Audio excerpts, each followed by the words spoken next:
நமக்கு தமிழர்களுக்கு கண்கண்ட கடவுள் அப்படின்னாவே அது முருகப்பெருமான்னு சொல்லுவோம்.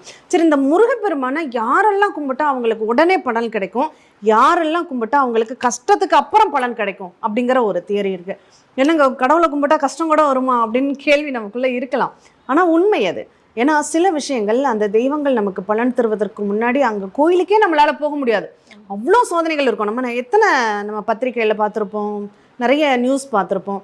கோயிலுக்கு போயிட்டு வந்தாங்க, விபத்து ஏற்பட்டது, கோயிலுக்கு போயிட்டு வந்ததுக்கு நிறைய கஷ்டம், ஆனால் ரொம்ப கஷ்டப்பட்டு கோயிலுக்கு போயிட்டு வந்தாங்க, சூப்பராக இருக்காங்க. கோயிலுக்கு போயிட்டு வந்தால் அந்த கஷ்டங்கள் ஏன் நடக்குது? இந்த லக்னம் மாறும்போது ரொம்ப அழகாக சொல்ல முடியும். ரிஷப லக்னம் ஒருத்தங்களுக்கு போகுது, அவங்களுக்கு கல்யாணம் இப்போ பிரச்சனைக்குரியதாக இருக்குது அப்படின்னா அவங்களுக்கு நாங்கள் என்ன பரிகாரம் சொல்லுவோம்? முருகனை பலமாக பிடிச்சிக்கோங்க, முருகனை கும்பிடுங்க. முக்கியமாக பழனி கோயிலுக்கு போகாதீங்க, அங்கே நிறைய பிரச்சனைகளை சந்திப்பீங்க.